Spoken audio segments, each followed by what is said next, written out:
Imaginez la scène. Vous venez d'acheter un portable neuf. Il est fin, élégant, léger, presque il semble de science-fiction. Vous le sortez de la boîte et souriez. Ensuite, vous cherchez le chargeur. Et le sourire se congèle. Apparaît cet objet, cette brique noire et lourde qui semble sortie d'une autre décennie. Un butoir rectangulaire qui pèse plus que l'ordinateur, qui chauffe comme un poêle, qui fait trébucher tout le monde et qui occupe la moitié du sac à dos. Pourquoi ? Pourquoi devons-nous charger avec cet encombrement ? Pourquoi ne pouvons-nous pas avoir simplement un câble fin depuis la prise jusqu'à l'ordinateur, comme une lampe ou un grille-pain ? La réponse est à l'intérieur de cette boîte noire. Pour cela, aujourd'hui, nous allons ouvrir cette brique, à regarder à l'intérieur de ses entrailles et à découvrir ce qui arrive réellement chaque fois que vous branchez votre portable. Allons-y. Le problème de fond, pourquoi votre maison et votre ordinateur parlent des langues différentes ? Pour comprendre pourquoi existe cette brique, d'abord nous devons comprendre que l'électricité qui sort de votre prise et l'électricité dont a besoin votre ordinateur sont ennemis mortels. Elles ne parlent pas la même langue. De fait, si vous les joignez sans intermédiaire, le résultat serait catastrophique. L'électricité qui arrive à votre maison à travers du réseau électrique s'appelle courant alternatif, ou AC, par ses sigles en anglais. Elle s'appelle alternative parce qu'elle change constamment de direction. Elle voyage par les câbles, arrive à la prise et elle est en train de vibrer, d'osciller, de se mouvoir vers l'avant et vers l'arrière, normalement 50 ou 60 fois par seconde, dépendant du pays. De plus, elle voyage avec une pression très haute, ce que nous appelons voltage. Dans la plupart des pays, cela sont 220 volts ou 110 volts. Pensez en cela comme un tuyau d'incendie à toute pression, lançant de l'eau dans toute direction, changeant le jet constamment. C'est puissant, mais chaotique. Maintenant, regardez votre ordinateur. Ses composants internes, les microchips, les processeurs, la mémoire, sont des créatures délicates. Ils ont besoin d'une électricité tranquille, constante, qui coule toujours dans la même direction, comme une rivière douce. Cela s'appelle courant continu, ou DC. Et de plus, ils en ont besoin à un voltage beaucoup plus bas, normalement autour de 19 volts, parfois moins. Si vous connectiez votre portable directement à la prise du mur sans la brique noire au milieu, ce tuyau d'incendie de courant alternatif à 220 volts entrerait directement dans la carte mère. Le résultat serait instantané et spectaculaire. Fumée, étincelles, odeur de brûlé et un ordinateur mort pour toujours.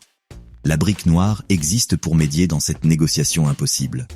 Elle doit transformer ce torrent chaotique en un fil d'eau tranquille. Et pour le faire, elle utilise un processus en 3 étapes qui est pure magie de l'ingénierie. La première transformation, domptant la bête alternée. Le premier arrêt de l'électricité quand elle entre dans la brique noire est un composant appelé pont redresseur. Son nom sonne compliqué, mais sa fonction est simple et élégante. Imaginez une route de double sens, avec des voitures allant et venant constamment. Le pont redresseur est comme un groupe de 4 gardes de trafic placés dans une intersection. N'importe pas de quelle direction viennent les voitures, ces gardes les obligent toutes à tourner et sortir par la même direction. Le courant alternatif, qui venait changeant de sens constamment, entre dans le pont et sort converti en un courant qui déjà coule toujours dans la même direction. C'est le premier pas, d'alternatif à continu. Mais il y a un problème. Ce courant continu nouveau-né est tout moins tranquille. Il est rugueux, plein de pics et vallées, comme une route pleine de nids de poules. Si vous alimentiez votre ordinateur avec cette électricité si irrégulière, les composants souffriraient et finiraient par échouer. Nous avons besoin de lisser cette route, de lui enlever les nids de poules. Là entre en jeu le composant le plus grand que vous verrez si vous ouvrez un chargeur. Des cylindres métalliques qui ressemblent à de petites canettes de rafraîchissement. Ce sont les condensateurs électrolytiques. Un condensateur est comme un dépôt d'eau, un petit réservoir. Quand le courant arrive avec un pic d'énergie, le condensateur se remplit, absorbant l'excès. Quand le courant baisse, le condensateur se vide, libérant l'énergie emmagasinée pour remplir le creux. Le résultat est un courant beaucoup plus doux, une ligne presque droite, prête pour la phase suivante. Le cœur de la brique, le truc de l'interrupteur ultra rapide. Maintenant nous avons du courant continu, et en plus doux et stable. Mais il continue d'être du courant de haut voltage, le même qui entrait du mur, 220 volts. L'ordinateur a besoin de quelques 19. Nous devons baisser la pression, réduire le voltage. Dans les vieux temps, ceci se faisait avec des transformateurs de fer énormes et lourds. Un chargeur de portable des années 80 aurait pesé plusieurs kilos, aurait été une brique de vérité.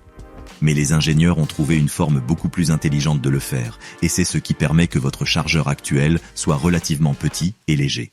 Cela s'appelle alimentation à découpage. Le truc est contre-intuitif. Nous venons de passer des pages en lissant le courant, et maintenant nous allons recommencer à le faire en morceaux, mais d'une forme très contrôlée. À l'intérieur de la brique, il y a un petit transistor qui agit comme un interrupteur ultra rapide. Il s'allume et s'éteint des milliers de fois par seconde, littéralement des dizaines de milliers de fois. Ce qu'il fait est découper ce courant continu doux en petits pouls de haute fréquence. Pourquoi ferions-nous quelque chose de si apparemment absurde? Pour une raison physique très concrète. Les transformateurs, les composants qui servent pour monter ou baisser le voltage, fonctionnent beaucoup mieux et peuvent être beaucoup plus petits quand ils travaillent avec des courants de haute fréquence. En découpant le courant en pouls rapides, nous pouvons utiliser un transformateur minuscule, léger, au lieu de ces monstres de fer du passé. Ce petit transformateur reçoit les pouls de haute fréquence et fait sa magie. Réduit le voltage de 220 volts au 19 dont a besoin l'ordinateur. Le courant continue d'être pulsant, mais maintenant il est de bas voltage. Ensuite, un autre condensateur, plus petit, revient à lisser ses pouls pour le laisser complètement stable et continu. Le secret de la chaleur, pourquoi votre chargeur brûle et pourquoi vous ne devez pas le couvrir. Il y a une expérience universelle avec les chargeurs de portable, cette chaleur qu'ils dégagent, parfois tant qu'elle brûle presque au toucher. Si jamais vous avez laissé le chargeur au-dessus du lit ou en dessous d'un oreiller pendant que vous travaillez, vous aurez remarqué qu'en le ramassant, il est brûlant. Et peut-être vous vous êtes demandé, s'il transforme de l'électricité, pourquoi doit-il générer tant de chaleur? Est-ce normal? Est-ce dangereux? La réponse est dans les lois de la thermodynamique, ces règles implacables qui gouvernent l'univers. Aucun processus de transformation d'énergie n'est parfait. Toujours il y a des pertes. Dans le cas de votre chargeur, cette efficience tourne autour de 80 ou 90% dans les modèles bien dessinés. Cela signifie que du 100% de l'énergie qui entre par la prise, seulement entre 80 et 90 arrive réellement à votre ordinateur. Le reste, ce 10 ou 20%, se convertit en chaleur. C'est le prix que nous payons pour la magie de la conversion. Mais il y a une nuance cruciale. Cette chaleur est normale, mais seulement jusqu'à certains points et dans déterminées conditions. Les ingénieurs dessinent les chargeurs pour qu'ils dissipent cette chaleur de forme sûre à travers de la carcasse, profitant de l'air de l'ambiance. Pour cela, les chargeurs ont cette forme avec des bords et surfaces qui semblent dessinés pour perdre de la chaleur. Ils sont pensés pour être à l'air libre, dans un espace ventilé. Le problème surgit quand nous, les utilisateurs, faisons quelque chose que les ingénieurs n'ont pas contemplé. Nous couvrons le chargeur. Nous le mettons en dessous d'une couverture dans le lit, nous le cachons derrière le canapé, nous l'écrasons avec des papiers sur la table. Dans ces conditions, la chaleur ne peut pas s'échapper. Elle s'accumule. Et la température interne commence à monter très au-dessus de ce que les composants peuvent supporter. Les condensateurs, ces petits dépôts d'énergie que nous mentionnons avant, sont spécialement sensibles à la chaleur. Une chaleur excessive peut faire qu'ils se sèchent, perdent de la capacité ou même explosent. Les transformateurs peuvent surchauffer et brûler l'isolement des câbles internes. Dans des cas extrêmes, un chargeur couvert peut atteindre des températures si hautes qu'elles fondent sa propre carcasse ou, dans le pire des scénarios, provoquent un incendie. Ce n'est pas de la théorie. Les pompiers de demi-monde ont assisté des incendies domestiques causés par des chargeurs de portable couverts par des couvertures ou oreillers. Des gens qui s'endorment avec l'ordinateur dans le lit et le chargeur en dessous des draps sans savoir qu'il est en train de créer un four en miniature. Ainsi, il y a une règle d'or que les fabricants incluent en petites lettres dans les manuels que personne ne lit. Le chargeur a besoin de respirer. Il doit être toujours sur une surface dure, plane et ventilée. Rien de tapis, rien de lit, rien d'espace fermé.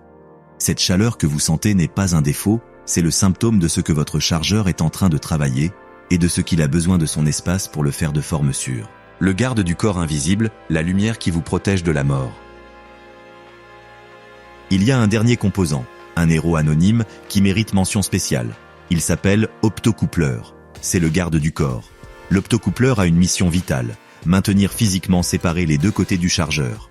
D'un côté est le côté dangereux, celui de haut voltage, celui qui vient du mur. De l'autre est le côté sûr, celui de bas voltage, celui qui arrive à votre ordinateur et que vous touchez avec les mains. Si ces deux côtés arrivaient à se connecter par un échec interne, le résultat serait désastreux.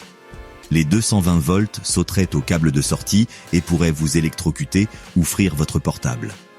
L'optocoupleur évite cela utilisant un truc ingénieux. Il n'y a pas de connexion électrique entre les deux côtés. À sa place, il utilise un faisceau de lumière. Une LED dans le côté de haut voltage émet une lumière qu'un capteur dans le côté de bas voltage détecte. Quand le voltage monte trop, la lumière clignote de certaines formes et le capteur lui dit au transistor interrupteur qu'il se calme, qu'il réduise la puissance. C'est communication par lumière, non par électricité. Une barrière physique infranchissable pour le courant. Ainsi, la prochaine fois que vous trébuchez avec cette brique noire, que vous vous brûlez les doigts avec sa chaleur, que vous maudissez son poids dans le sac à dos, rappelez-vous de ce qui arrive à l'intérieur. Ce n'est pas un simple morceau de plastique avec des câbles. C'est une ville miniature, avec des ponts qui redressent le trafic, des réservoirs qui lissent les tempêtes, des interrupteurs qui travaillent à des vitesses surhumaines et des gardes du corps qui surveillent avec des faisceaux de lumière. Cette brique est là pour protéger ce que vous aimez le plus. Votre ordinateur, vos données, votre travail, votre vie digitale.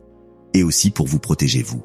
C'est un traducteur qui prend le langage violent et chaotique du réseau électrique et le convertit en le murmure calme que les délicats microchips peuvent comprendre. Sans lui, votre élégant portable ultra fin ne serait plus qu'une carcasse jolie pleine de composants morts. Ainsi, la prochaine fois que vous le regarderez avec haine, peut-être vous pourrez le regarder avec un peu plus de respect. C'est le héros anonyme qui fait possible que votre monde digital fonctionne.